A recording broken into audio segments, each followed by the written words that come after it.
So we've been contemplating the Jagat Utpatti, and in our last session, we were focused on T55, and we need to continue from there. Yep. So can, has Priyaji been going through these recordings? Priyaji, are you going through these recordings? Oh, sorry, Vijayji. Yes, Vijayji.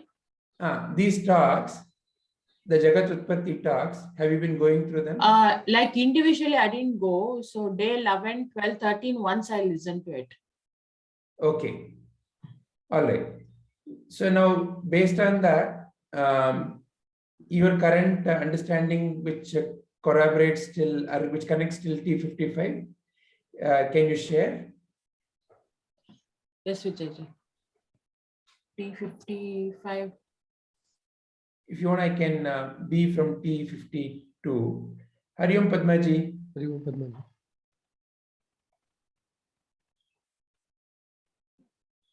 You're not audible, Padmaji.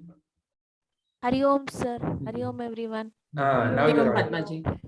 I have to attach this to my mouth, I think. Okay. That is okay. Yeah, from This is 51 Pramana. onward. Yeah. Whatever I have understood, I'll brief Vijayji, because 51, 52, I don't know what is there exactly. Yeah. Like Pramanas, here the Sakshi we tell, that is Pratyaksha, Anumana, Pratyaksha, and the self-luminous. So whatever in the Paroksha, that is the indirect belief, like scriptures and whatever the belief we have from the practices, that if you are practicing, that is the Paroksha knowledge. Then Anumana, that is if Yatra Dhumaha Asti Tatra Agnihi Tadrisham, like wherever some Anumana will be there. So if it is like that, then for example, if fire is there, then there will be Agni over there, like that. Or might be with the science, whatever says, that is Anumana. That kind of knowledge will also be there. And we gain the knowledge with Pratyaksha, like we experience it with our sense organs, like with the touch, sparsha, or with the drishya, like that. Then whatever the thing is there, it is attached to something, like we are dependent on the thing. But always the truth knowledge is the aparoksha anubhuti, that is the self-luminous. See, if I tell that I am happy, that is the experience what I have. That is, it is my experience. That is my knowledge. So Sadhguru says that is the ultimate knowledge is the aparoksha anubhuti. That is the self-knowledge, whatever we experience. And so how we get, that is just my knowledge is myself, that is self-chit-ananda. Ultimately, sat-chit, that will be there. I conscious will be there. But the whatever the bliss we get, that is the ultimate bliss. So how to get, how we get is either we have to be attached from the materialistic life. Then how it has to be done is with the help of the Guru, that is with the guidance of the Guru. And some okay, can you move forward, the Guru? Yeah. As Priyaji is summarizing, if there are any questions, we have gone through all these in depth. So if there are any questions, anybody feel free to raise them up. Okay, then okay, if here the Prabhuji talks about like when we go to a dark room. So if somebody asks, can you see a chair over there? Light will not be there. Again, for that to see the Pratyaksha Pramana, we use the sense organs, and again the presence of light is required. Even with the sparsha, like if somebody asks, have you seen a book over there? or I have kept the book over there, can you bring that book? Again, that is the inference, like, yes, it has been kept over there. We will hear, and with somebody's voice, we get into that. But when somebody asks, are you there, for that, any pramana is not required. It is again the self experience. That is the aparoksha anubhuti, like understanding ourselves. So till now, Panchikarana and Trayavastham, these are all the process where we come in understanding the things. So the ultimate thing is when we remove everything, when we peel off everything, so what is inside, what is the ultimate truth, how to understand the bliss is the supreme knowledge, truth is ultimate Brahman, we have to understand. That is the thing. So there, like Jagat, how it is Jagat Utpatti, there he talks about in 52, he tells, and he comes into 53. Yeah, but to understand this, the Guru says about we have to do the karmas, that is karma, bhakti, and gnana yogas. Karma, how we will be doing the kriya work we will do, and then after doing the work, we will ultimately come in knowing the Brahman. Then otherwise, we take the shelter of Bhakti Yoga, where we praise the Lord, and we'll try to understand the God, that is the oneness and the unity of the God. Otherwise, few people will directly go to the, once we do all these things, ultimately we go to the Gnana Yoga that Prabhuji talks in 13, like he explained as the dry wood, wet wood, and ordinary wood. So how they catch the fire, like Gnana Yoga.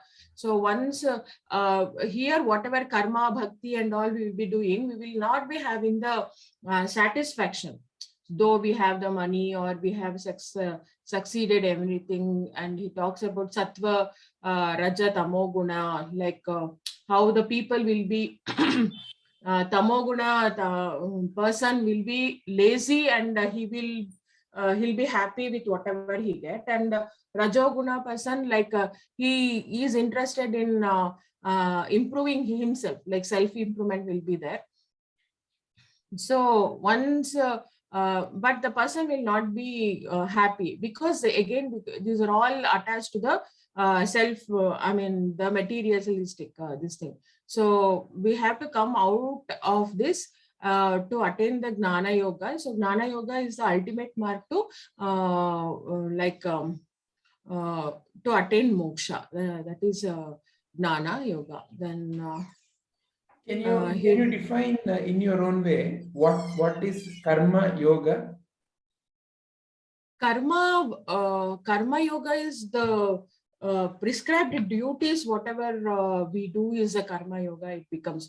Because what I have understood in Gita, that I can brief you, Vijayji, like either tapasya or with our routines, we have to understand the thing, because we cannot directly go into the supreme level.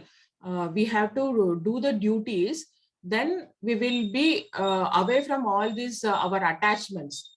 So neti, so we the giving up part. So we have to come out of that materialistic life. So once we do the karma, like whatever the thing, we will understand this is only the my part of work I am doing, but that is not also the ultimate truth, ultimate bliss. So once we start understanding ourselves, that is when we move towards inwards, then the ultimate bliss we will get. That is what I have understood. Let us hear other view. What is karma yoga? Is performing prescribed duties karma yoga? So my understanding is different Varna people, like each one is involved in different work. Right?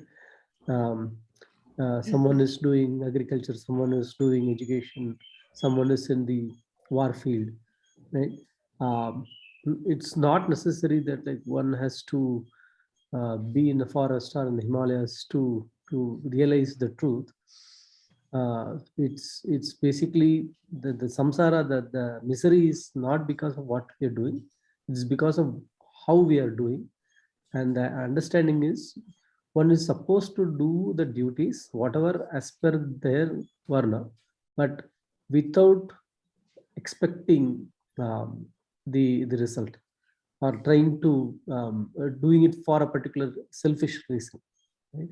So you whatever is as per your varna, do it, but uh, uh, do it and offer it as offering to God, right? And for the welfare of the society, and not for your personal gain. The moment we start doing that, the attachment is not there, and when attachment is not there, there is like pure bliss in what we are doing. We can do it very freely. So this That's point is my very understanding. important. The attitude of the action is very important. Shall I add few points, Vijayji? Yes, yes. Yeah, adding to Saravananji's voice, that is, we call it as Sakama Karma and Nishkama Karma. Yeah. So whatever, if we do with some expectation, we will not be having the, again, see, I go to temple, I pray to God, please do this. I'll offer you so much of money, I'll do pradakshanam or whatever. But again, it is with some intention only I'll be doing it. Okay. Or we have seen the other person, like might be a farmer or this thing, he'll not be having any no expectation. He'll be doing his work without any expectation. So that becomes the Nishkama Karma. Okay, for that a simple story also, I don't know whether you told us or like Shiva will be there.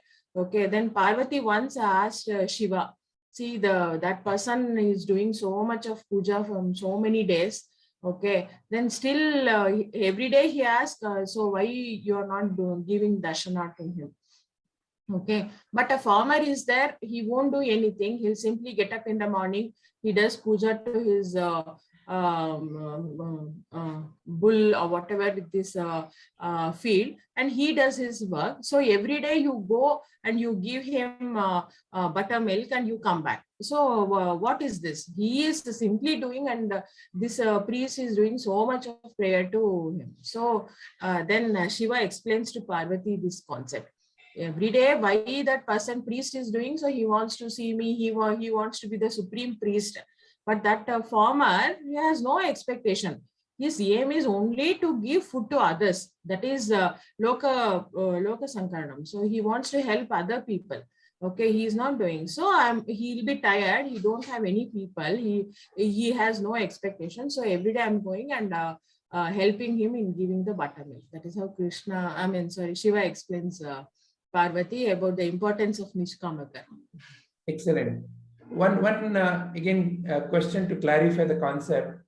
When we say without expectation, does it mean without clarity about what is that I want as a result?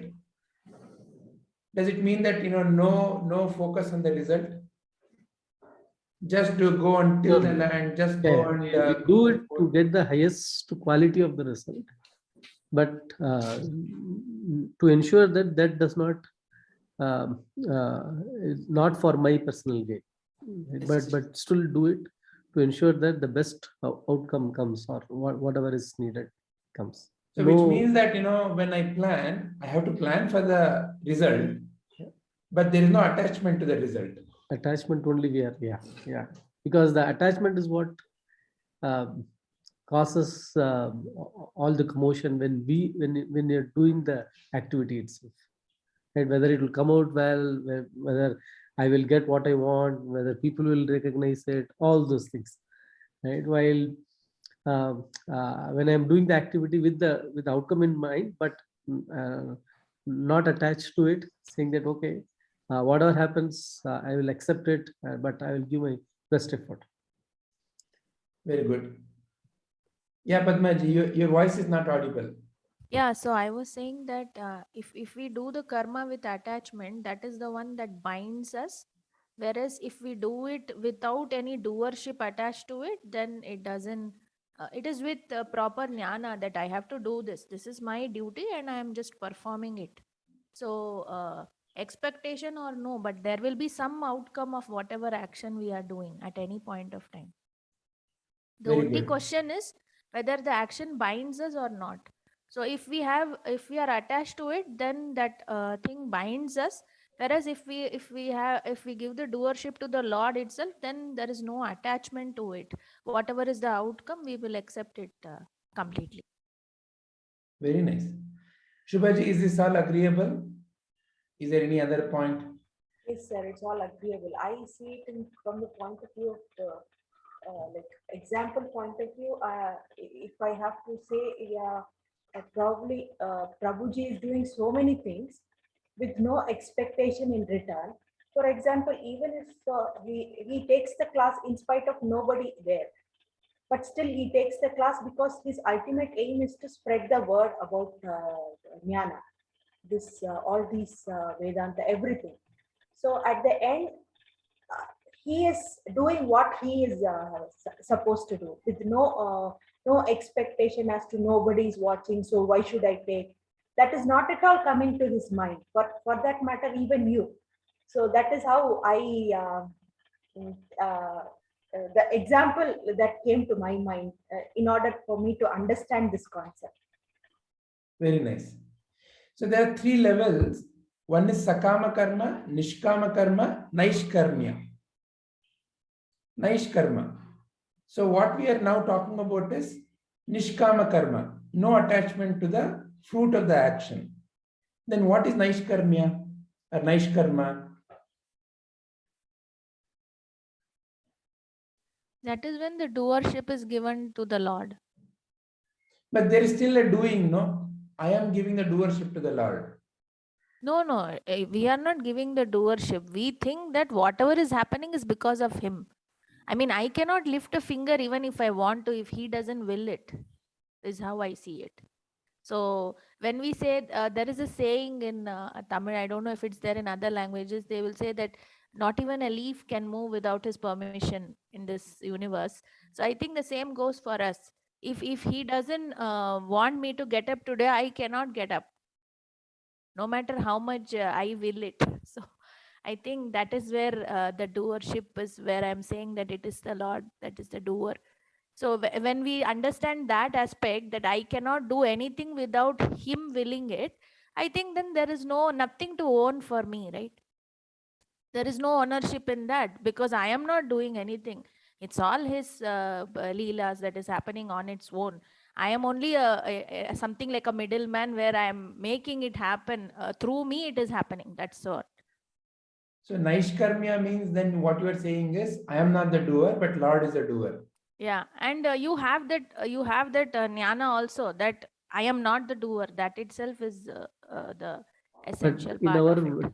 talks in the later ones, the 56 or 57, Guruji says that the Brahman is not doing anything. Brahman is not even aware of what is going on in the world. Yeah, but he also says that Brahman is the one who is also playing the roles. It's just that he doesn't know he's playing the role and the role doesn't know that he is Brahman. It's something similar to us, right? We cannot Like, say we are Vijayji. Brahman, but we are not aware that we are Brahman. And Brahman will be peacefully sleeping. He has nothing to do. Vijayji, Nishkama and Naishkamya both comes because Nishkamasya, Sanskrit we tell, abstract of Bhavavachak of Nishkama is Naishkamya. Yeah, so then how do you distinguish? These are the 3 levels. No, I don't know. Like I was knowing only 2 because now only I'm knowing that is a 3rd level also. I've heard this phrase, No, I nice think- karma siddhi. Yeah? So there is this. Naishkamya, Nishkamasya Bhavaha, Naishkamya. That is Naishkarmya. Nishkarmya. Naishkarma. Nishkarmya Non-doership. is when we Nishkama, serve others. Naishkarmya, Naishkarma. Okay, whatever the work we do without any attachment is Naishkarma. Nishkama. Nishkama. Without attachment is Nishkama, where you are serving doing others. it with the That's clarity true. that Okay. I am interested, I want this goal, I want this result, but I am not attached to the result. And done with the feeling for the Loka Kalyana, service. Yagna Yes. Bhava. Yagna Bhava is Nishkama Karma, Hmm. where I'm offering my activity to the Yagna Yeah. Kunda as an offering. That is Nishkama. Naishkarma is non-doership. So what does that mean? Non-doership? No activity? No. It's I don't claim the ownership of the duty. I don't claim the ownership. Yeah, I'm not the doer. I'm not the doer. Yeah, I'm not the doer, then I'm not the enjoyer. yeah, correct. Then what am I supposed to do? You're just supposed to do what you're supposed to do. Just do the actions and keep quiet. So then how am I doing? So I'm still doing actions.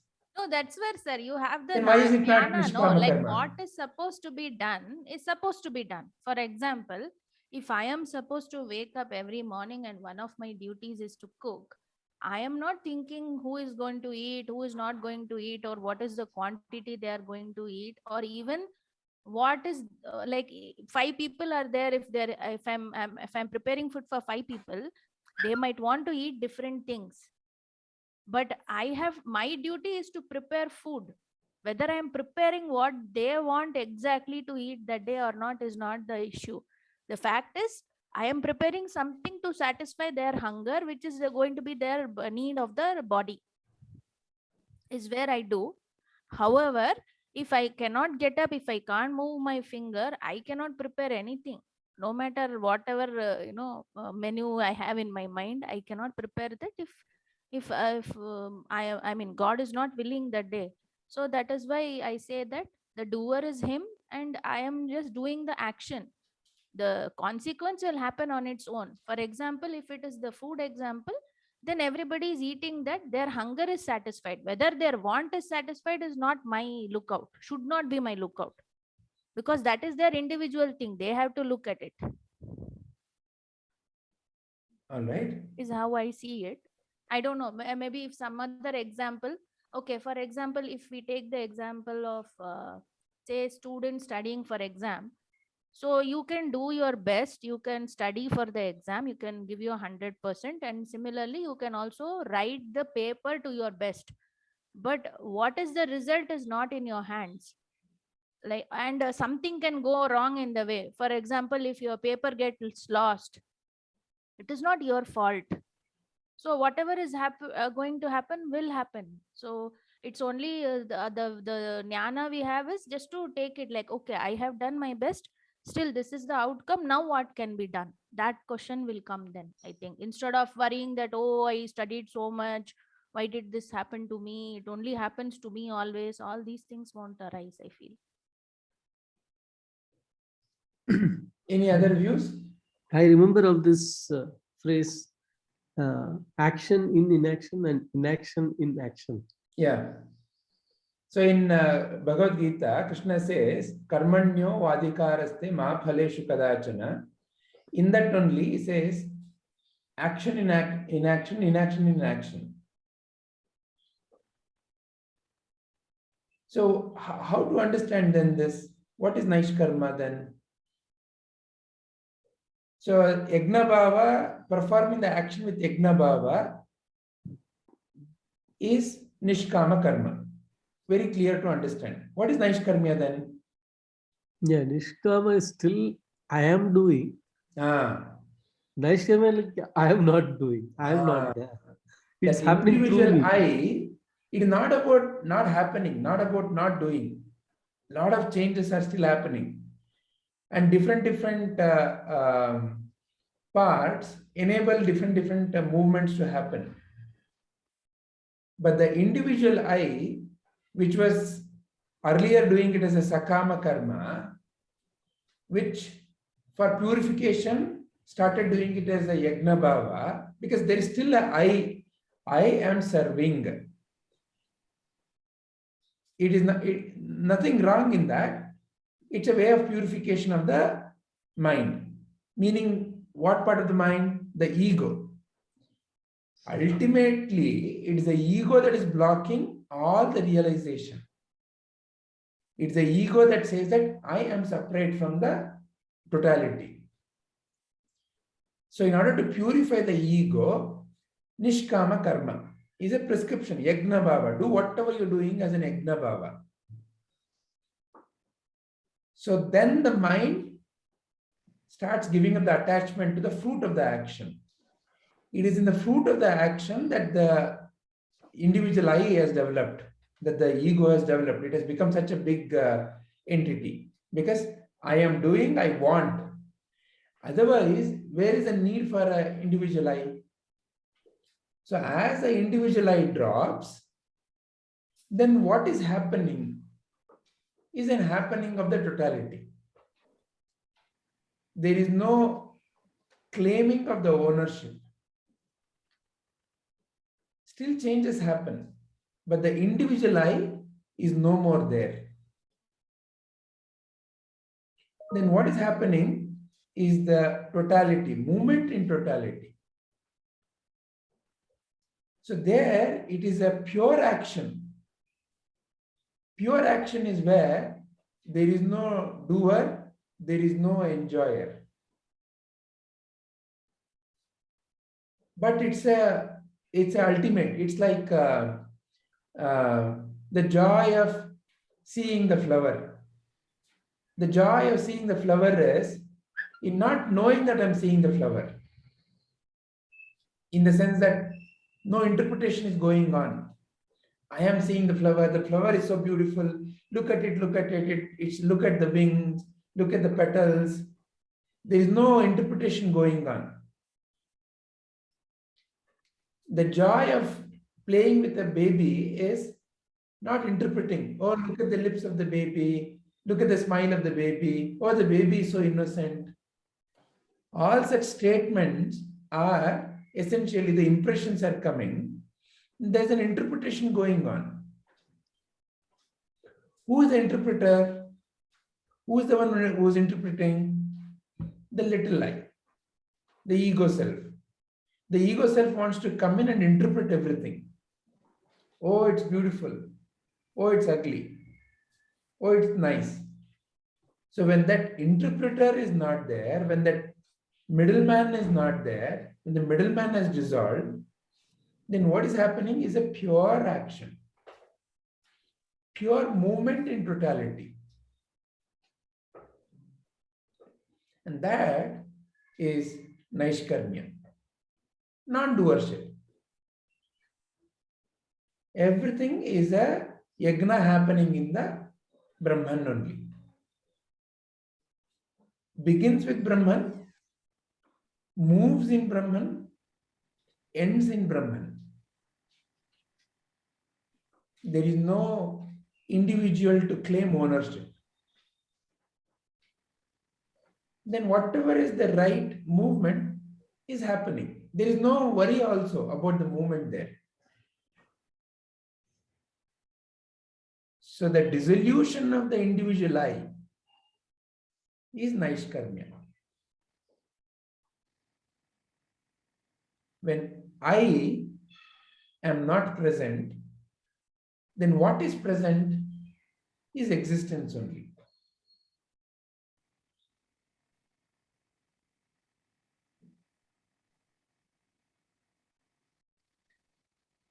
So the closest example we can bring up is, there is this word called Tanmayate. Have you heard this word Tanmayate? Tanmayanagi, for example, M.S. Subbulakshmi. Oh, she was completely involved in the song. You ask Subbulakshmi, how did you make that music? I don't know. It was just flowing. Subbulakshmi cannot explain the music. You ask Subbulakshmi after the song, how did you sing? I don't know. So she wasn't there to block the flow. Many a times you ask Prabhuji, how did you speak that so wonderful? I don't know. It's a flow. You ask a cuckoo bird, how do you create that wonderful music? So no interpretation, no memory, no chitta is Naishkarmya. It's the memory that captures, oh, I did it. Oh, I did it. When is the food coming? So the memory part, the chitta part is kept only as a practical tool, not to record and not to bring back and not to say, I did it. So the I has loosened the grip on the individual chitta. So then the movement in totality is happening.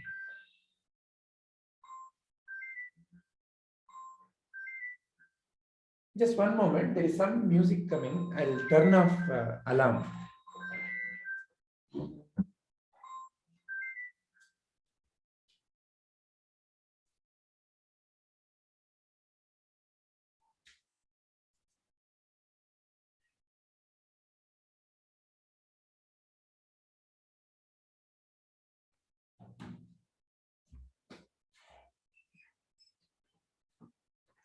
Sorry about that.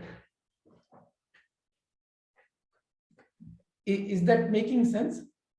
Yeah, I have a question, sir. Yeah. This movement that you're talking about, it's a constant thing in the universe, right?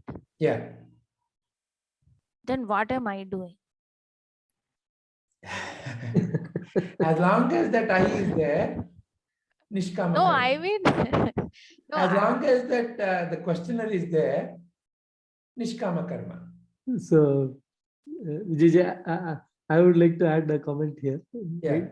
So, to the example you quoted that I am cooking for what is good for the family, or like whether they like it or not, whether yeah, they I am eat it. still there. But here, the way to I would interpret is what is expected to be there. It happened through me. The cooking happened through Correct, me correct. Yeah. for yeah. them. So the only the existence is real. That I am existing, but I am not doing. It's like we are all part of that movement, where like the movement is happening through us, not because of us. Mhm. Yeah. Yeah. So the I who's claiming I am doing service, it is not that the ego is not there. See, without ego, something cannot function. Without ego, this cannot be a mouse. Without ego, this cannot be a mobile. Without ego, you cannot be a mother. During the role play, ego appears. But that is not a permanent ego. It's a clarified ego. In that moment, this is the role that is being played, but the role is not who you are. You're not the role. On the stage, you wear the Draupadi dress, you wear the Bhima dress, you wear the Dushyasana dress. In that moment, you are playing that role. So use the ego, but not the ego. So Naishkarmya is, ego is absent, meaning what? When the ego is absent, how can anything function in the world? It means that through that instrument, there is no attachment to the ego. There is no individual I who is coming and claiming that I am doing. There is absolute stillness and clarity that there is a particular role that is necessary and it is happening. Vijayji, I have a question. Yes. So if I want to tell that I am in the Naishkarmya state, again there that ego I comes there. So I cannot be in the Naishkarmya. The moment I put any I am doing, I am in Naishkarmya, there is still some I which is recognizing something else. So therefore, Naishkarmya is not about I am in a state. It is like turiya. So until the person goes into Jivan Mukti, so once he until he attain bliss Satchidananda, Naishkarmya will not be attained. Is that Not so? like that. It is like how through Nishkama Karma, see the wonderful example that Prabhuji always gives is like this. Initially, when you are riding a cycle, very conscious. You sit on the cycle, you hold tightly, you are very aware. Everything that the other person is doing, it's so, and then slowly you ease up. You are able to listen to a song when you are riding. Then later, you can even stand on one feet and still balance. Then you're talking so many things to others, but still you know how to ride the cycle. So there's a gradual evolution. You cannot say, okay, at this point, I moved from being very, very aware to easing. Yeah, I eased up. It's a gradual evolution. So like that, therefore it is called flowering. The inner evolution is a flowering, is not a particular event. That's why Prabhuji always says, Jivan Mukti is not really an event. Liberation is not an event. The moment I make it as an event means what? It's a time and space bound. Sometime in the future, in some place, this will happen. So now I have created a goal, and that goal is never going to happen. Because I am seeking the goal. So the goal seeker is the one that is the fundamental block to realization of the reality. Because it is now, here. It's your nature. How can your nature be separate from you? How can fire how can fire's nature be separated from fire? The nature of it burning. It cannot be. Satchit Ananda is your nature, is not a property, is not a quality that you have to develop. You're not developing, I will develop more Sat, I will develop more Chit, I'll develop more Ananda quality. It is not a development, it's not an ability, it is nature. So it is never separate from you. All the times.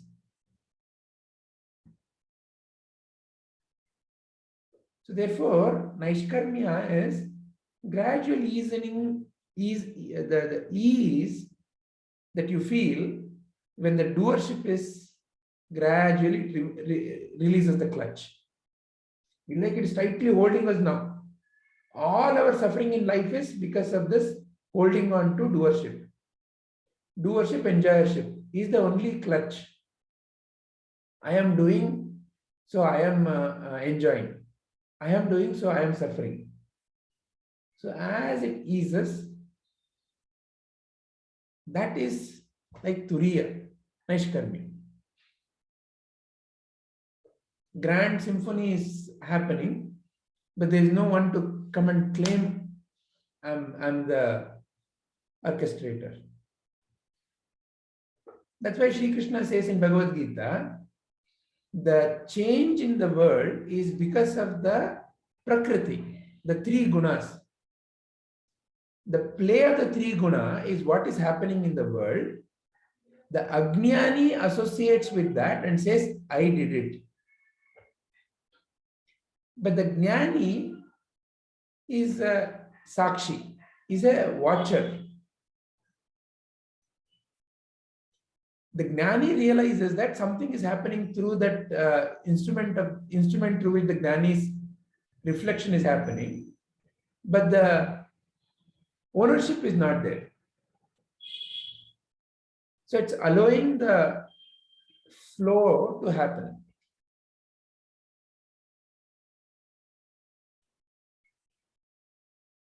Is that bringing clarity to Priyaji?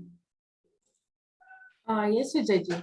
Still a lot of, because as it is a new terminology, had to understand more. This Tanmayate you are explaining, right? The Yeah, Tanmayate is again, it's not a continuous happiness or the involvement. it is neither about That- happiness or some See, outcome. that is the oneness, right? Oneness. Yes, Oneness. in that So with that there are no moment two. might be a fraction of second or hours together, or might be Again, years. it is later the interpreter who comes and says, for example, how long was the deep sleep? Yeah, will not be knowing. But later you will come and say, look at it. I slept at 9 o'clock correct. and I'm waking at 4 o'clock. So I had these many hours of deep sleep. Hmm. So from how are you able to say that? Operators of memory. Hmm. In the chitta 9 o'clock, in the chitta 4 o'clock. So 9 to 4. Oh, this is the deep sleep. Hmm. But that is a memory. Okay. So can we associate the Karana Sharira also with that? I mean, sorry, Stula Sharira, the whatever experience the bliss. What is the question? Can I associate Naishkarmya with Sukshma Sharira or Karana Sharira, which makes when we tell experience the bliss? So, okay, let's understand the question clearly. So the question you're asking is, at what body to associate Naishkarmya? Is that your question? Yes. No, there is no body to associate. Naishkarmya is just a simple happening. Okay. Fine. Yeah, see, for example, I got such a terrible loss in my business. I don't know how it happened. I did all the right things, but still I lost. It's happening, that's it. Yeah, so when I say that, somebody will come and say, don't worry. It must be something that you did earlier. Oh, okay. Now the mind becomes peaceful. Okay, something that I did earlier. So now it is bearing fruit. Okay, it's all my doing only. So therefore, you need the Karana Sharira. Karana Sharira is the sangraha of all this, whatever the action done with, I am doing ownership. It has both the so-called punya and papa.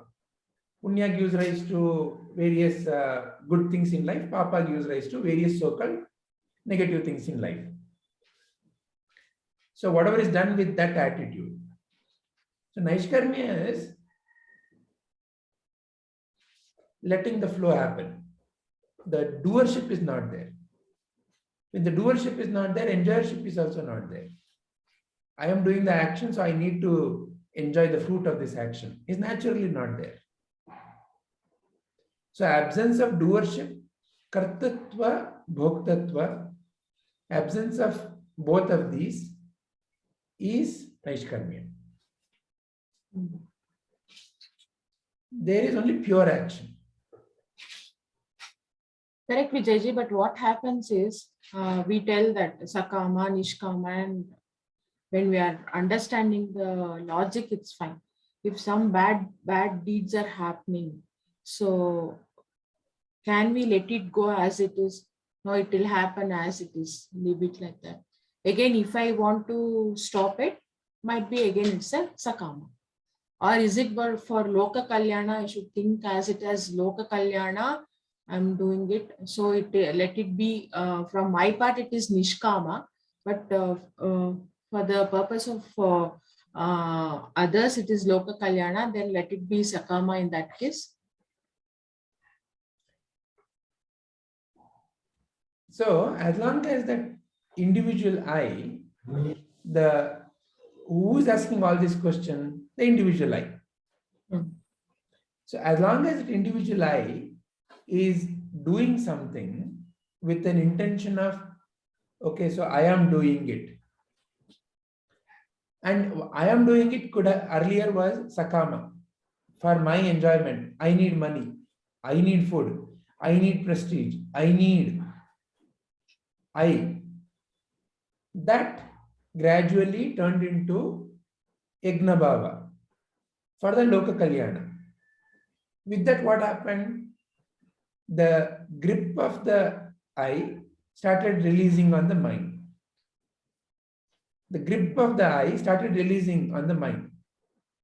As long as I was doing it as a I, Sakama, there was a lot of tension and stress. Yes.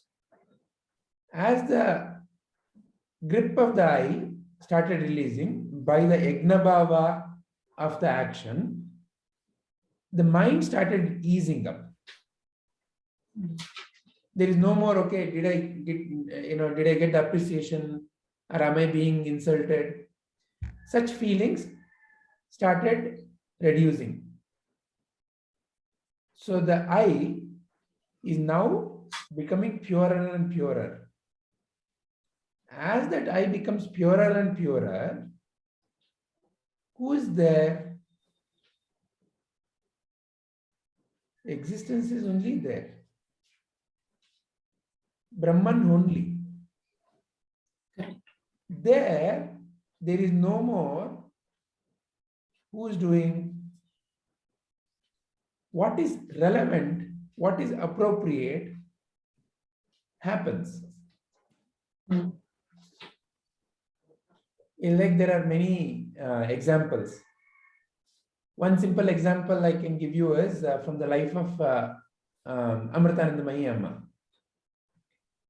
I must have told earlier, his brother was not happy with the way she was, she would go and hug everybody. Mm.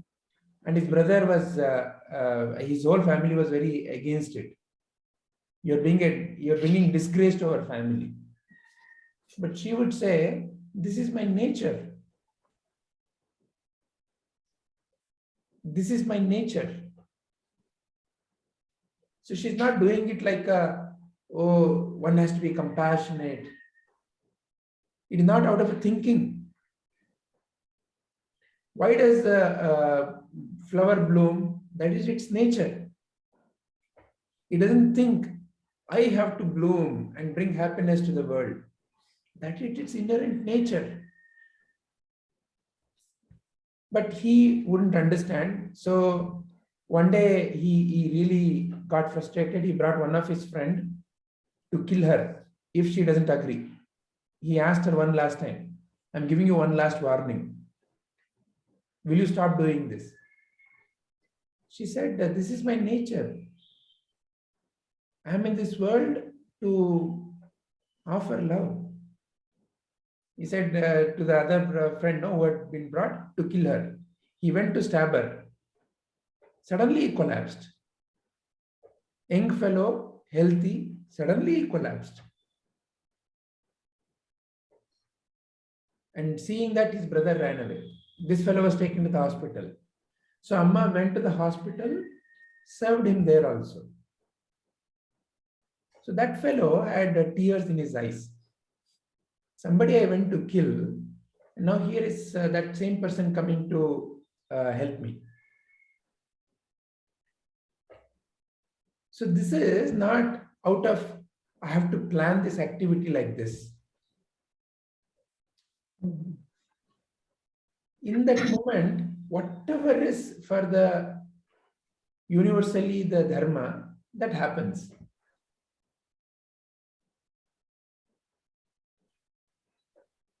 Is this bringing clarity? Yes, Vijay. So like that, several examples are there. So does it then mean that no planning? No, it is not. It is not at all saying like that. You plan for the future. For whose purpose? For the benefit of the world. See, even in the foundation, now Prabhuji has announced about I-Lead program. It's a plan. There's a very clear plan. Lot of activities have happened. Lot of curriculum has been created. There's a plan. But that plan is not an individual's plan. Not I, Prabhuji, I'm doing this so that people can come and appreciate what a great work Prabhuji has done. That is nature's way of caring. That is existence's way of caring for everything else.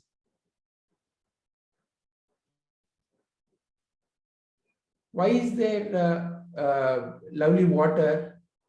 That is nature's way of caring. Why is there sun? That is nature's way of caring. Why is there wind? That is nature's way of caring.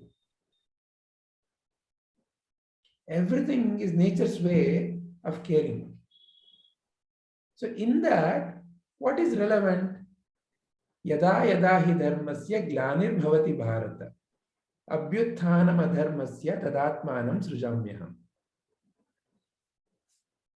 Whenever there is a rise in adharma, then the countermeasure naturally happens. This is just nature's way of balancing, of retaining the harmony. This is nature. Sound has to lead towards silence. Sound cannot be there always. Sound naturally tends to silence. There cannot be disturbance. Disturbance naturally leads to peace. So this is just nature. So when the individual I is not there, then through that instrument, see, the entire foundation is an instrument. All of us are part of that instrument. All of us are part of that movement. It is not one person called Sri Narasimha Prabhuji has done all this. It is not any one individual. Every individual, it's like the Ramasetu.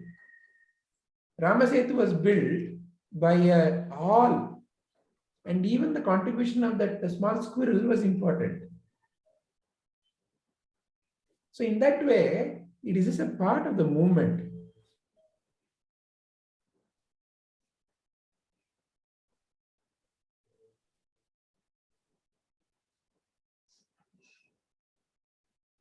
Sarvanji, you want to say something? That you lifted your hand. Yeah, I had few comments based on the discussion for the past 15 minutes. Yeah. So I was just waiting for you to complete. Yeah.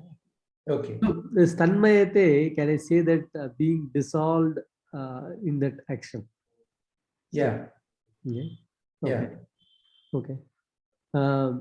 Yeah. The other point is this Priyaji brought up this good and bad. Can I say again? There is no good and bad from the overall movement point of view. It's more from the individual's ragadvesha that we label things as good and bad, but from a wholesome point of view, it's not there in the sense. Yeah, right. It's more of as I think the last point you made. Right? A disturbance leads to a peace. Peace feels like good, right? But a disturbance that got created will settle down. So, right. So at the end, net it is again coming to the same state. Right? Okay. Okay. The third one, like the point she made, Priyaji made. I cannot say I'm in Naishkarmi's state, right? Where or you're talking about the liberation, which is we are like naturally that. So this is like one thing that has been running during my contemplation all the time. That is, I see myself like basically playing a role in this drama. It's just that I got so engrossed in the role, I completely forgot my real nature. Now through this, you are coming and saying, "Hey, you are not this," and like it's taking so much for me to get convinced that, oh, really, I'm not this, I'm that. But like without getting detached from this action, I will never be able to realize my nature. Right? Like the actor in the movie, he's like so much enjoying, or like even that suffering, even in that suffering, he is like we got so attached in that role of the movie. Right now, somebody saying like, "Why are you crying?" It's you're just acting. So like, no, see, all these people are there. How can I say I'm acting? Right? So, Fundamentally, it's about identity game. The identity is the one which is the root cause of all the problems. Through all these contemplation, through all this, only correction we are bringing is to the identity game.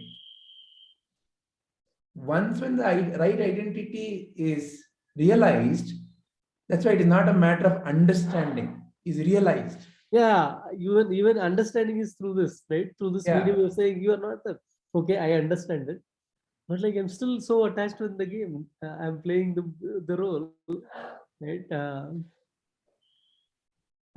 Yeah, That's the liberation, and it's a process. It's a process. It's not a event. And when it started, when it will end, not a problem. But the process is important. So therefore, Prabhuji always gives the litmus test. Are you feeling more and more peaceful? Are you feeling more and more joyful? Yeah.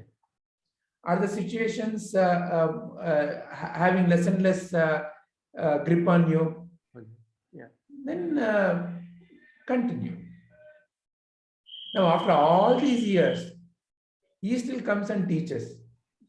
One way of saying is, why is it necessary? But he always says, it is as simple as this. The house, when it is not kept clean, will start gathering dust. Now, as outsider, I can ask, okay, but he is a gnani. He is beyond that. All that is my interpretation. What is a gnani? What's a gnani state?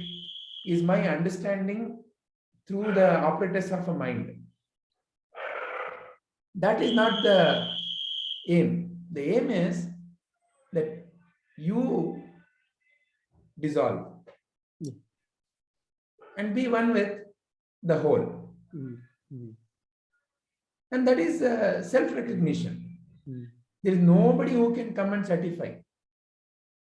Nobody who can come and say, this is it. Now you are in Naishkarmya. Now whatever Priyaji is doing is Naishkarmya. It cannot be labeled like that. Yeah. Now Priyaji is a Gnani. He's also never will happen. It's a recognition. Does the baby know it is blissful? Only when the baby questions, am I blissful?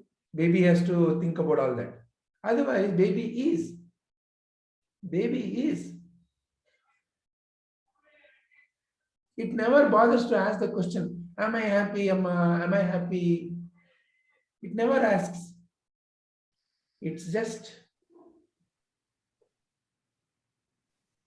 Sir, is it right to say that we who are born with the body consciousness and the mind have no other way but to use it to get this wisdom, and as we ripen to that state, like how Prabhuji said about the litmus test,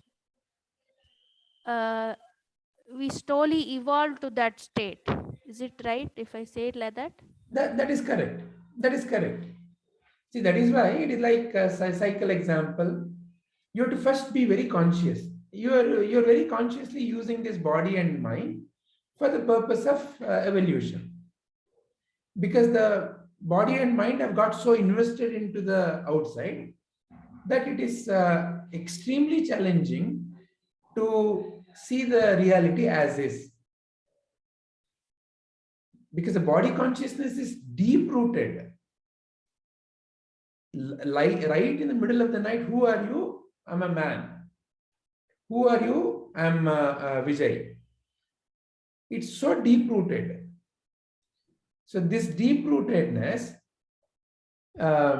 is the fundamental ignorance. of who I am. This is the fundamental ignorance.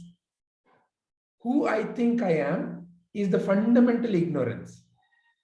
So the only clarification that is, the only clarity that is needed is to cut that. So all this gnana is to cut that. But to come to the gnana, the mind has to become subtle enough. If I'm still very rajasic, very activity oriented, goal oriented, I still am seeking oriented, then this kind of a subtlety in the mind cannot happen. So the mind has to settle down. You cannot teach Atma Jnana to a person who is angry all the times, who's focused on goals. So then how to help? Okay, do Nishkama Karma. Then the mind will slowly release the grip. Why? He will ask still, why I should do? Is it wrong to achieve goals? No. You so far have been looking at achieving goals. What has it brought you? Will see. It has brought ulcers. It has brought lack of sleep. It has brought marred relationships. It has brought worry, tension, heart attack, cancer. Is this what you want? Then continue. Oh, correct, Allah. Okay, what should I do? See, only when the patient becomes aware of the problem can medicine be given. Then the first medicine is Yagna Bhava, Nishkama Karma. How? Don't worry, do it. As that mind engages in that activity, the mind quietens and the mind realizes, oh yeah, correct. See, earlier I used to get so angry for such a small thing. Now even a big thing, I'm peaceful. Okay, so this is right medicine. What the doctor is saying is correct. Now the belief on the doctor becomes a faith. Then as that whole thing becomes less and less and less and less, the I, then what is there is Naishkarmya only. It is all the time Naishkarmya only. Recognition isn't happening as Naishkarmya. Recognition, when recognition is there, when doership is there, it is either Sakama or Nishkama. When the doership drops, what is there is Naishkarmya. And Naishkarmya is always there. That is. Wrong recognition leads to either Nishkama or Sakama. But between the two, one is more upward evolutionary. Nishkama helps. So nothing wrong in using the body and mind. Because that is the only instrument we have for evolution. But not to get stuck at Nishkama, the fundamental realization is given. Why the ultimate Gnana is given? Again, who is receiving the Gnana? That individual I only is receiving the Gnana, that ego only. So then, as long as the ego is there, then how can such Gnana be realized? The Gnana is given to the ego so that the ego knows that it's all the play of the game, play of the ego. So that way the ego dissolves. That's why the example, no, salt doll. Salt doll is outside of the ocean and wants to realize what the ocean is, comes to the shore of the ocean and finds, oh, it's so huge, and then feels, let me take a dip in the ocean, then dissolves.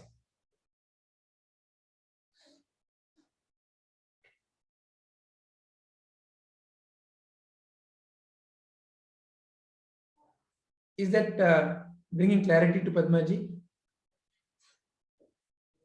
All right.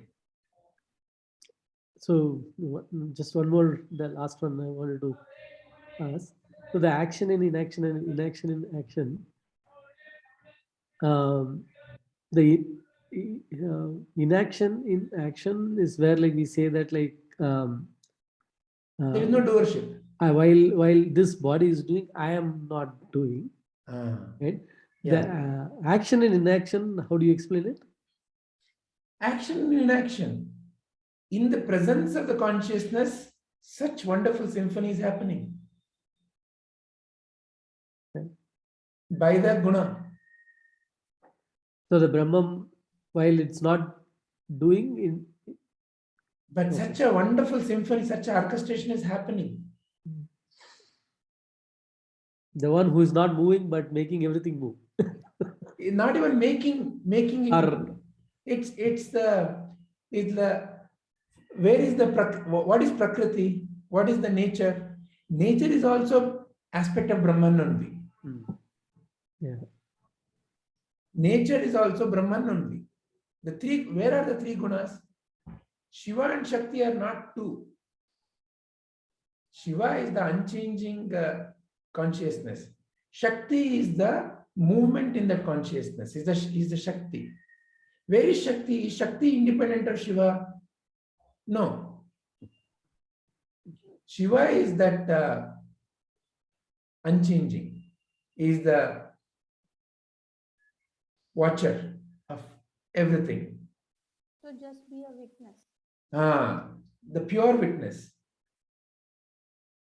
And the movement is the movement of the Shakti. And from where is that coming? From Shiva only. Origin is Shiva, movement is in Shiva, ending is in Shiva.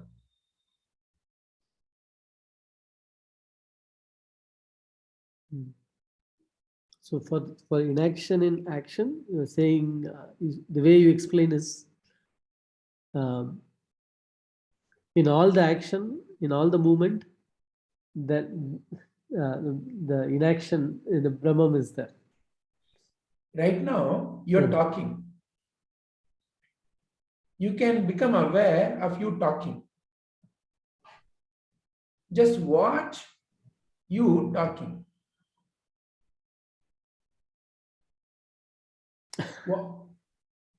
As you're watching you talking, you can see thoughts arise. You can see somehow the next step is not explainable.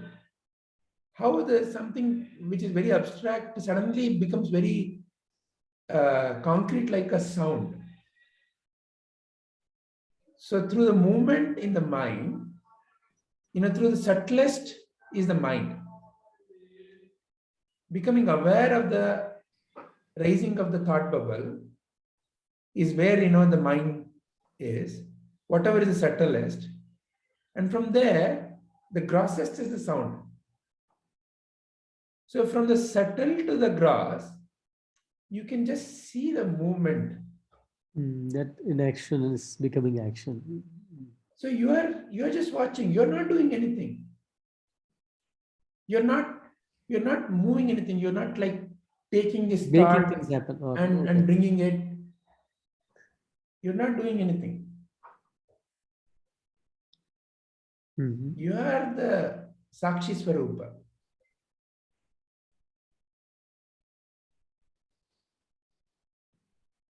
That's why, do you recall the two birds analogy?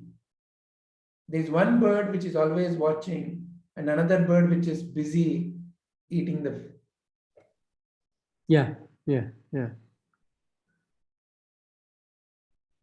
So there is grand symphony in the presence. Mm.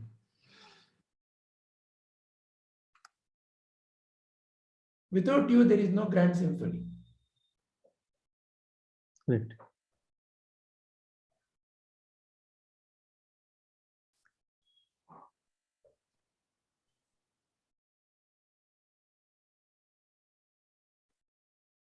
Okay. Should we move on? Prakash ji, you joined us in the middle. Hari Om. Rashi. Hari Om, everyone.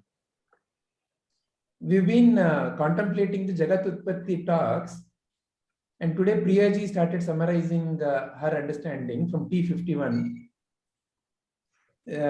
See, over the last 3-4 sessions, we've been hovering around 51 to 55.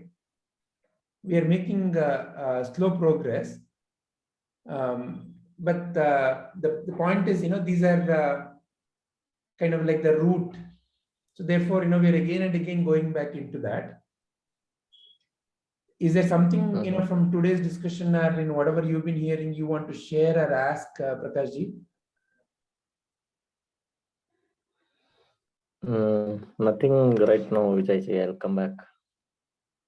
Sure. Saravanan has made some wonderful notes. See, the day-wise talks are broken into small topic-wise talks.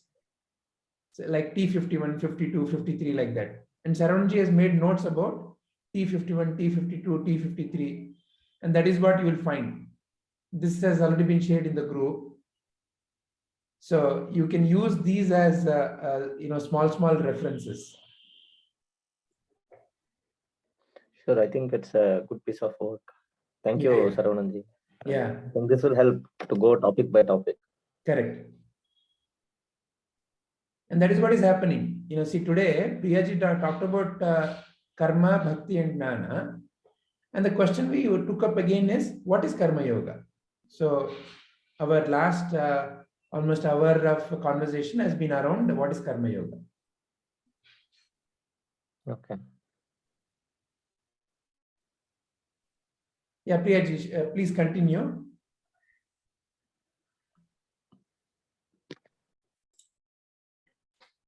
Okay. Next is 50 Jagat Utpatti. So later we'll come to understand how I am different from this Jagat. So I am a part of this universe. That is how we come to the thing. Then here we'll understand how the 5 elements are. One second. T53. Or I'm talking irrelevant, or is No, the same you're thing? correct. What is Jagat? Okay. Starts with what is Jagat? Okay. So Jagat Jayate Gachate cha, like that Prabhuji explains. So the Jagat is also not permanent. It is temporary. So Jayate Gachate cha. So that we have to understand. Again, it is Prabhuji will be stressing on the point is nothing is permanent apart from Brahman. So this Jagat. So from individual part or how the universe is different from me, or am I the same thing, that we will be understanding here. Again, like how the Jagat, how the universe is made up of 5 elements, Panchendriya, Karmendriya, and the sense organs, and Manasa, Buddhi, Ahankara, Chitta. Those things we will be contemplating here. The overall one I'll brief Vijayji, because 53, 54, the day-wise talk only I have heard. Okay, no problem. The way you want to explain, please. Yeah. So those things we will contemplate here. The idea is to understand is like how my body is formed, like with the 5 elements, Panchendriya, Karmendriya, Buddhi, Ahankara, Chitta, Manasu. The same way the Jagat is also formed, and I am not different from this Jagat. It's me, within me only this universe is there. And once I'll understand this oneness, I am this Jagat, then the inward journey starts moving to understand that I am to understand the Brahman. That is what this in Jagat Utpatti will learn. Nishkama karma, upadhana karma. And again, how the Brahma creates this world, then here like Karanam. So how this universe is created. Again, the universe is created by Brahma. Like here, the example he gives. For example, the potter. The potter makes the pot. So the use of the pot, that is the intelligence is the what the potter uses his techniques to make the pot, and the use of pot is different, either for cooking or to store water. That is different. Here the Brahma, that is the Upadhana Karanam, and Nimitta Karanam, the Brahma itself. There is no difference. Like he is only the intelligence cause, and Upadhana Karanam, he is also the material cause also is the Brahman itself for the Jagat. It has been done. Here I was stuck up in understanding the logic.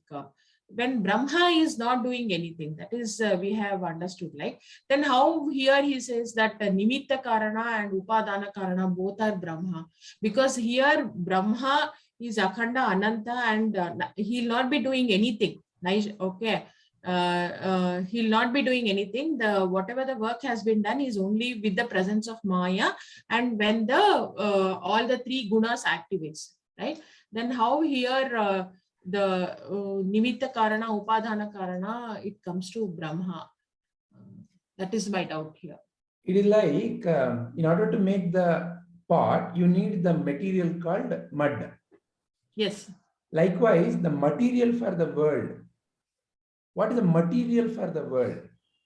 The material for the world is Brahman only, is consciousness only. So, but doesn't mean that Brahman is doing.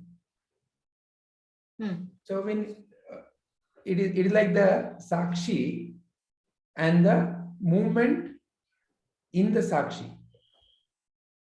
So now the great potential, the Mula Prakriti. See, the Mula Prakriti, meaning all the three gunas, before they manifest, all must already be there in Brahman. Otherwise, how can it be all encompassing? How can there be two then? So, if all is Brahman, if all is consciousness only, then the Mula Prakriti must also be there in Brahman only. So, the material is already there in Brahman only. Correct. Just like how the spider has the web inside it. And until it starts spinning the web is not seen. The web is inside the spider, but it is not seen. As it starts spinning, you can see the web of the spider. So the great potential is present, and the great potential is manifesting. But we read that he is not doing, he is inactive right now. He is not doing, again, in the sense of the doership. When can doership come? When can doership come? When I do something vis-a-vis something else. I ran faster than you. You ate faster than me. So the doing is coming when there is somebody else to compare against. When is the doing coming? When I am eating now for this finger, I'm eating now for this eye. When would you say like that? You don't say like that, no. Why you are eating for the whole body? There is no I'm eating for this finger. So there is no I am eating for this. I am doing that doership. When does it come? Only when it becomes parts. Somebody comes and says, eat carrot, very good for the eyes. Oh, for the eyes. Oh, for the eyes. Am I thinking of I'm eating for the eyes? That's a wrong concept, no? Yes. It's like saying the radiation therapy they give for cancer kills only cancer cells. Cancer cell is what? Another living cell. So it must also be killing some other living cell around. Right. So it's a wrong idea. Only the wrong idea has to be removed. So you as Brahman, there is no one else. Where is the question of doership? You as a mother, you care for the baby. It doesn't matter of what time of the night, what part of the day, whatever it is, not out of any kind of expectation, but out of pure love. Okay. So that is how it is. There is no one else. So you mean to say the potential is already within the Brahman and he is just executing. That's it. He is not even executing. It is manifesting. Okay. Manifesting. Like flowering. The Tanmayate. Again is Tanmayate. It is, see, that is why It's happening. And the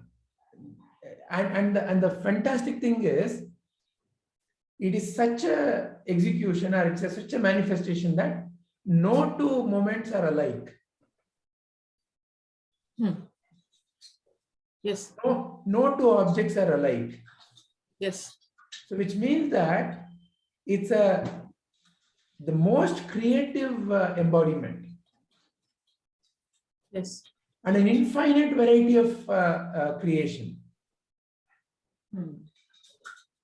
There is never an end. So the most creative. Okay. Brahman projects the world. Okay. Okay. Sir, is it right to say that we also have a manifest and unmanifest part to us, right? So the moment I am saying we have a manifest and unmanifest, somehow I, you, others, so many No, manifest I and mean like unmanifest realities how are you there. described about Brahman, Hmm. in that relation I am saying. I'm not Okay. pointing it just to me or you or anybody. I'm just saying that just like you said about Brahman, that the manifest part of Brahman is like all the entire universe, say, or the world, like that. What I'm asking is it right to say that if I am Brahman, then whatever is in my world is also something like that, which is like manifest of that? Right. That is why, maybe this picture, these pictures may help. So this is how the understanding begins. This is how, as a jiva, I look at the world. I am a jiva. Who is that? I'm a body and mind. Oh, I see the world outside. There is Jagat. Oh, and there is somebody who created the world, Lord. And who am I? I'm somebody who is separate from Lord. Because I am also created by Lord. And Lord only created the world. So that is how the fundamental dichotomy begins about the totality. Jiva, Jagat, and Ishvara. Jiva, Jagat, and Ishvara are three separate entities. In whose mind? In my mind. In my mind. But what is the reality? The reality is like this. This is Ishvara. These are all the jivas. And the reflection of the Ishvara in this water feels like a separate entity. And this separate entity gets confused as, oh, I am separate. Is that even there? It is not even there. It is just a reflection. It doesn't even exist as a pot, as water. It just seems to exist. That's why again and again the fundamental example given in Vedanta is rope and snake. Rope appears like snake. It's an appearance. It has not become snake. If it has become snake, then you have to find out a technique to convert it back to rope. It is just an appearance. It's just an appearance. Vijayji, The this reflection part, once again you explain this. Yeah. Appearance. Okay. Jiva, Jagat and Atma, the three entities I understood. Yeah. And at later, that is only the Brahman will be there. The appearance is that part. Okay. Let me bring up another picture to help that.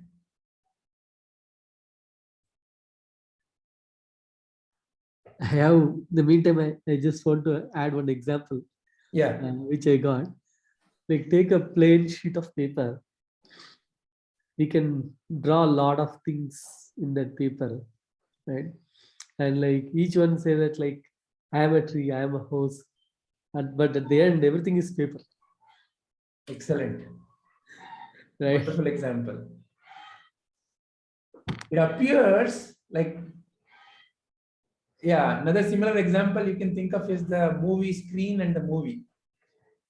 Movie screen is there and movie comes, hero, heroine, villain, drama, everything is there. Is it really there? No, only screen is there. What do you see? The rope. But on the first appearance, it appears like a snake. Right. Is it really a snake? No, examine. Oh, it's a rope. Yes. Similarly, is the pot there? No, pot is not there. It appears to be there. Why? Which pot are we referring to? Which pot are we referring to here? This part, this part, this part, this part, this part. The pot is constantly changing. Which part am I? I cannot be the pot because the pot is constantly changing. I am aware of the change. See, I say, yeah, I was there. I remember this. I am there. I was there. Oh, what a wonderful childhood I had. Without I knowing all this, how can that statement be made? Which means that I must be something that is not changing. I'm aware of the change, but I am not the change. Same concept can be applied to the mind. I'm aware of the change, but I'm not the mind. What is mind? Collection of thoughts. So, see, I'm aware of the change, but I am not the change. Okay. It's in me that the entire change is appearing. What all change? Including the change of this own mind and body. This own mind and body ultimately is an appearance. See, the wrong understanding is I am this mind and body and the Jagat and the Ishvara are separate. But the reality is that this body, the so-called the world and the thoughts and feelings, everything is an appearance in the mind. What appears and disappears is mind. So fundamentally, it is mind and consciousness. And what is mind? Mind is an appearance in consciousness. Without consciousness, mind cannot operate. Mind doesn't have its own power. So mind is something like a projection power of the consciousness. Yes. Mind is the Maya Shakti of the Ishvara. Mind doesn't have its own essence. Mind doesn't have its own power. Without the screen, movie cannot be projected. There is no movie without the screen. So what is there? Consciousness only. And what is mind? Appearance and disappearance of objects is what you recognize as mind. Deep sleep, there is no mind, so there is no world, there is no Ishvara, there is no Jagat, there is no I. All have become one. Only existence. Only existence. That is a statement made by you when you wake up. Hmm. So can we say that everything is happening as usual, only with the help of the Brahman, that is the existence, or with the light, and with the help of mind, with the memory or whatever we are doing. The projection power of the Projection power. of the Brahman. So we are experiencing. So this is happening like that. So everything so- is happening as usual. Who says I am experiencing? This part says I'm experiencing. Who says I'm experiencing? This individual says I'm experiencing. But is the individual really there? Upon examination, individual is not there. So then who is this individual? Is that only Tat Tvamasi. Because the individual is just a reflection. There is no individual. Without this, there cannot be an individual. So there is a wrong perception, abhasa.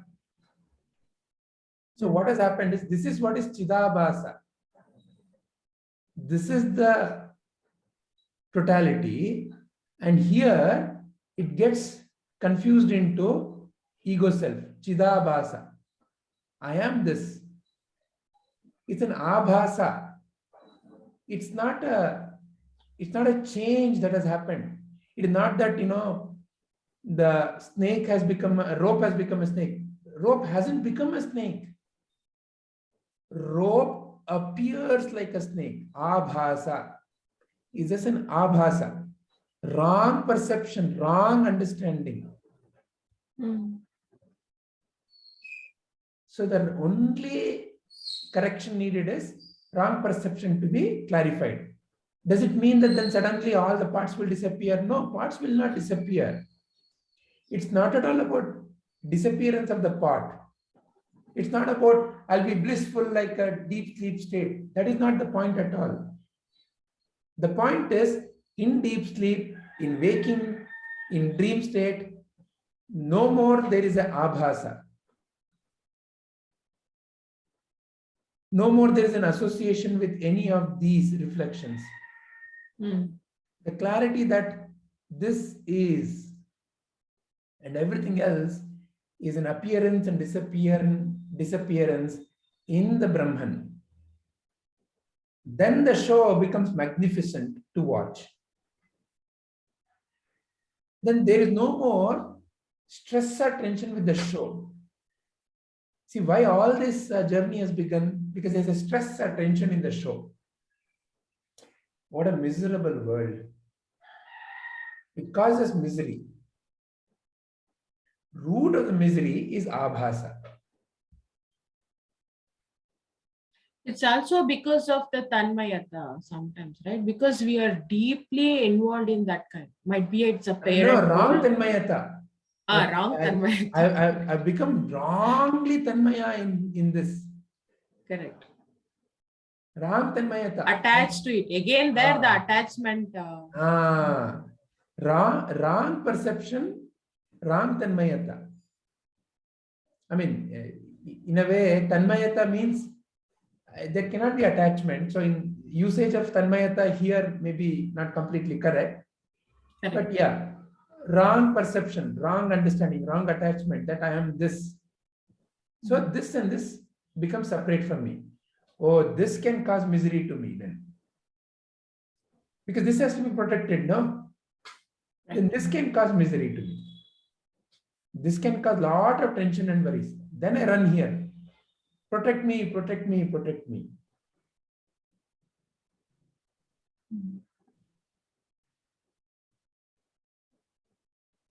Then the protection, Ishvara Guru Atmeti. Then the protection comes in the form of the Guru who gives the right knowledge. Right. See, this is all changing. All of it is changing. But you have not changed. See, in all this, you have not changed. That's why you're able to recognize.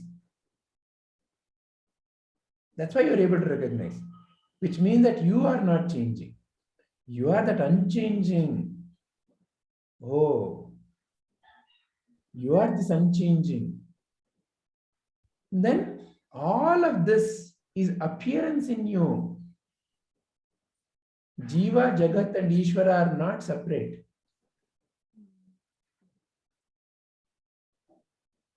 Ishvara only appears as Jiva, Ishvara only appears as Jagat, and you are the unchanging.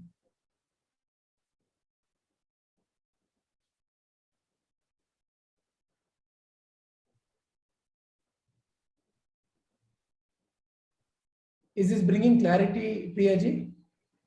Yes, Sujay.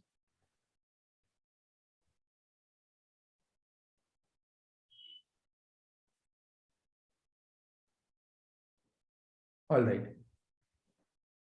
But the question arises, Vijay. Yes. Basically, we are trying to equalize Jiva and Ishvara, Yeah. right? No, we are not equalizing How that is Jiva and possible? Ishvara. See, the We definition. are saying that Jiva is as a abhasa, is as a error in perception. Is as an error in perception. When a blind man feels the elephant based on what he is touching. It's an error in perception. It's not equalizing because there is no need to equalize. It's not about equalizing. Equalizing means what? No, Two but when separate we things are there and I'm comparing them. But when we talk about the Saguna Brahma or the Ishvara, the definition is somebody who is almighty, somebody who is all-knowing, right? But Jiva is not almighty. Jiva is not all-knowing. So there is a difference. See, the fundamental concept of Brahman may be the same. Till the perception difference is there, that is the case. Again, the analogy is the vista of the land you can see based on where you are on the mountain. See, that's why there is an evolution. Not at all to say that, for example, Vijay is Saguna Brahman, Vijay is Ishvara. Not at all to say that. As long as Vijay is there, then Ishvara is not perceived. And as long as Vijay is there, for Vijay, this is how perception is. My only question is this. Going back to what Sarvananji quoted a few minutes back, let's suppose there is a white paper. You draw two circles in it. One is bigger, one is smaller. Yeah. I will never be able to say the smaller circle equal to bigger circle. As Correct? long as you connect with the smaller circle or a bigger circle, you are one of the circle. Realize that yes, without the fundamentally that is the paper, truth. realize that fundamentally without I'm the the paper. paper, circles cannot appear. You are not the circle. As long as you feel you are a Agreed. circle, as I'm the long as paper. you have a abhasa, I'm the part. Correct. So Yeah. So the point is, see, fundamentally I am the paper, no doubt. That is Brahman. So when you say that If there is two no circles, doubt, as long as if there is no doubt, then there is no question. No, but what I am saying is, as long as there is a physical form, as long as there is a which separates you. question, as long as there is a question, therefore Sadguru gives us the process, which is Sadguru Seva Satsanga. Karma Yoga, Bhakti Yoga, Jnana Yoga. And Jnana Yoga. Because the error in perception is deep rooted. Error in perception is not a, today's error. It has become deep rooted. That's why, though logically I'm able to see, from an experience standpoint, I still feel I'm separate. So there's a recognition through the operators of mind, logically. Yeah, correct. It all makes logical sense. Correct. I am paper. If I am paper, then there is no more question.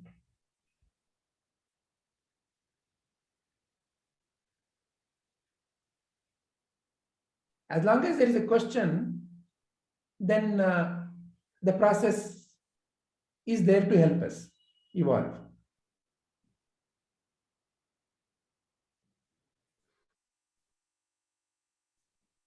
Is that making sense, Prakash ji? Yeah, I'm just thinking on that. Yeah. Prakashji, the thing is with the perceptions and all, that is we have done it. It is only the oneness, that is the Tattva Bodha. At last, it gives the enlightenment. I mean, it going to establish the oneness with the Brahman. The perceptions and all what we have made, that should go up. That is why it starts from with the Panchikaranam and then Trayavastam. And now we have come, what is Jagat? Jagat Utpatti. Again, whatever we say first, all the objects have made with the 5 elements. He talks about the same thing. Even Jagat is also made of the same elements. And again, we are not different from the Jagat. So when the conclusion is like that, the paper is Brahman, and the circle, whatever we have drawn, that is also within the Brahman. Then that is the oneness. So if we have made the perception, that is the wrong perception. So that is And there's a limitation with that analogy. There's a paper, Correct. there's a circle appearing, then somebody must be outside the paper drawing the circle. So therefore, we have to understand these analogies very carefully. Should not get attached to the analogies very deeply. Yes. It's like, for example, there is a movie example we keep giving. There's a screen and the movie is projected. Oh, there must be somebody projecting the movie, somebody operating. No, it's to give an example, very closest example. No example, that's why it is said, no example is ever the reality. As long as there's an example, it is unreal. Every example is unreal.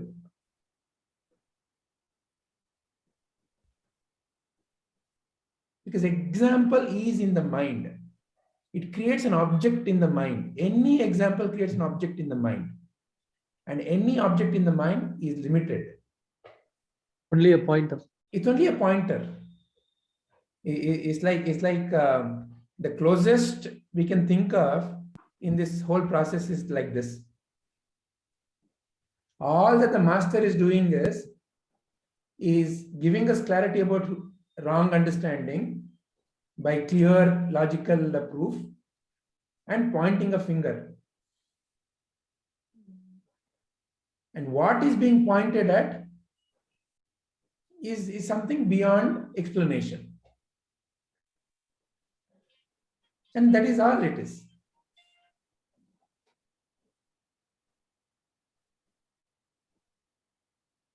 The master has never given description of this, has given nature of it, but has never described this.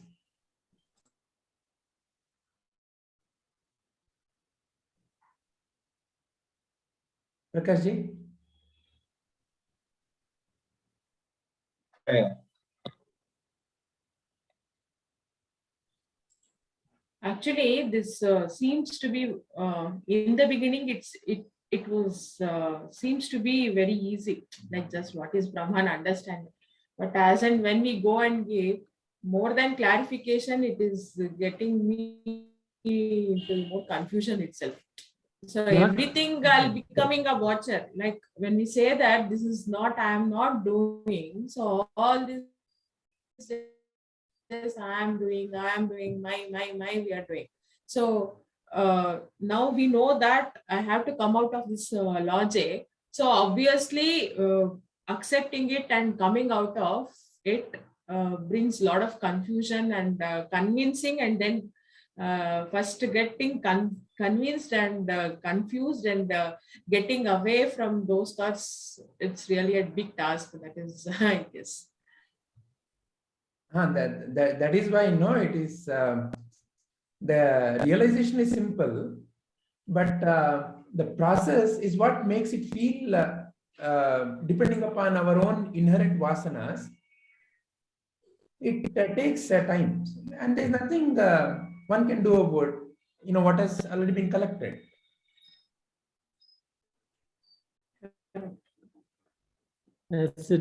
As we recite in the Triambagam Yajamahe, so when the fruit ripens, it falls off from the bondage. So until it's ripe, it is in the process.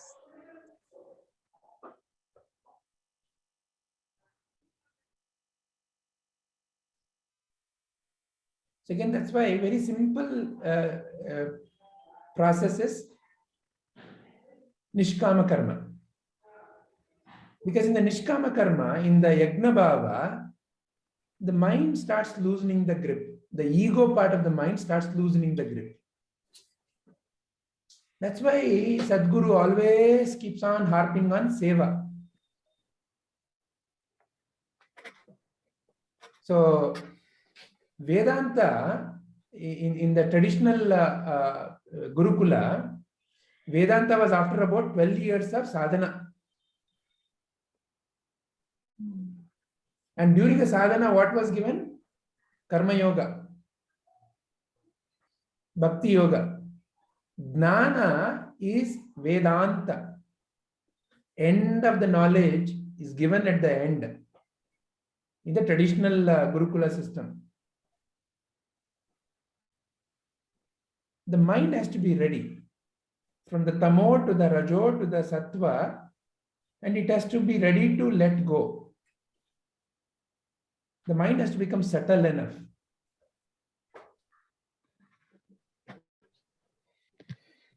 And when later talks, Prabhuji explains that Shravana, Manana, Nididhyasana, the importance of this thing.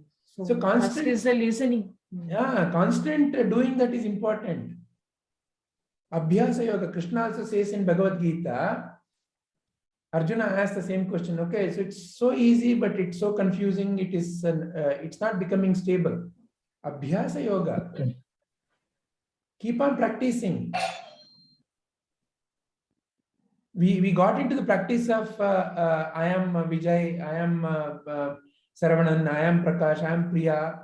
After many months of repetitive hearing, no? You did not start calling yourself as Prakash or Priya day one. People around you have to repeat it. You have to hear it so many times. And in the beginning, there was so much confusion. Sometimes you would say, Prakasha Asvakta is there. Prakasha is hungry. You watch little children. They talk about themselves in third person. Why? Still there is confusion. Arey, I am not, that is. But that has not become a stable jnana. So a jnani, in the sense that somebody who is already pure, the world is putting a test. And a true jnani, even in that little child, will not waver. Shankaracharya, it is said that at 8 was already aware. Some are born with that jnana. Avatara Purusha. Sri Krishna is not an ordinary incarnation, we say. What it means is that stability is already there, that inner clarity is already there. That's why again Sri Krishna says, don't worry, your sadhana will not go waste. It has brought us to Sadhguru only because of whatever the right things. And that will carry. This sadhana is not a physical sadhana. It's not something that I'm wearing as a ring on my finger, so it will go away one day. Not like that. It's an impression that is going deeper into a subtler space, into a subtle body, into the Sukshma Sharira. Because it is in the Sukshma Sharira, in the subconscious part of the mind, where all the correction has to happen. In the conscious part of the mind, so easy to understand. But when I go to the sleep, I still go to the sleep. I am sleeping now. I need rest. Who needs rest?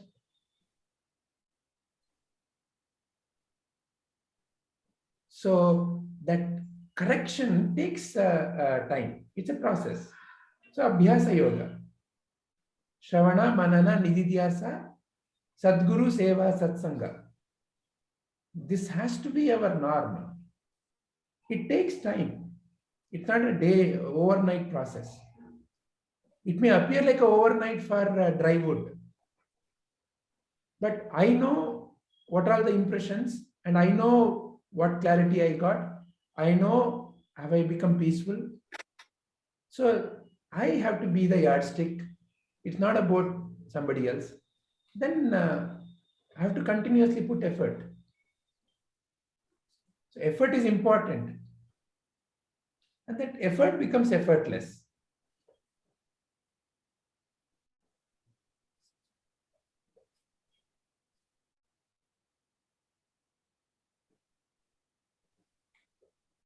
Any other question or statements?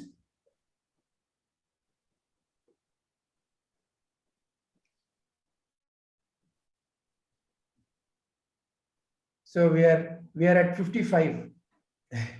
But don't lose heart. Yeah. It's not about Right. the number, because these are all Yeah. related concepts.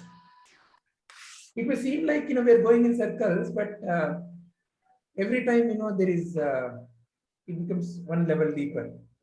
Whenever I think about this, I keep telling myself, it's not that I'm going to get the degree certificate at the end of the course. If I get it, I get it right now.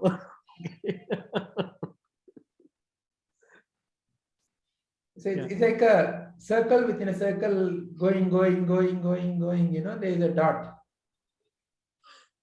Yeah, Actually, we'll there have is no the dot. discussion soon. Actually, there is no dot. Hmm. So it's like that.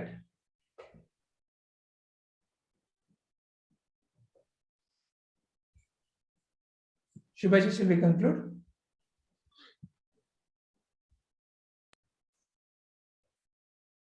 Om Asatoma Sadgamaya Tamasoma Jyotirgamaya Mrityorma Amritangamaya. Om Shanti Shanti Shanti. Om, lead me from untruth to truth, darkness to light, impermanence to permanence.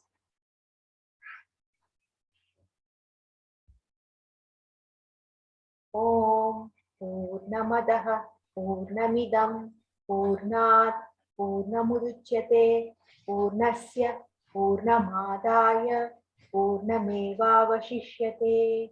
Om Shanti Shanti Shanti.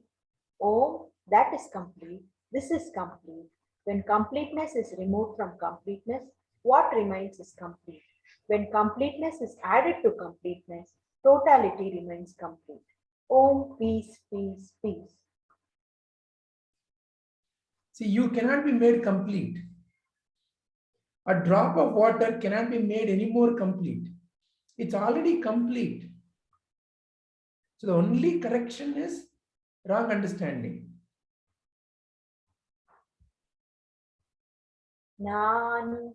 Nanembudu, nanalla, ideha, manabuddhi, nanalla, Satchidanandatma, Shivananunani, Shivoham, Shivoham, Shivoham. I'm not the body, mind, intellect. I'm pure consciousness. Shivaswari. Atmadarshanam, Brahmadarshanam, Brahmadarshanam, Satyadarshanam. Recognition of self is recognition of the whole. Recognition of the whole is the truth. See again, our Tattva Bodha is, it started with who am I? And that now we are bringing to recognition of the whole. Jiva, Jagat, Ishvara are not different. That's the totality. And that is Tat Sat, truth. Om Trayambakam Yajamahe Sugandhim Pushtivardhanam Urvarukamiva Bandhanat Mrityormukshiyamamritat. Om Trayambakam Yajamahe Sugandhim Pushtivardanam Urvarukamiva Bandhana Bhratyor Mukshiyamamrutat. Om Trayambakam Yajamahe Sugandhim Pushtivardanam Urvarukamiva Bandhana Bhratyor Mukshiyamamrutat. We worship the three-eyed one who is fragrant and who nourishes all. Like the fruit falls off from the bondage of the stem, may we be all liberated from death, from mortality.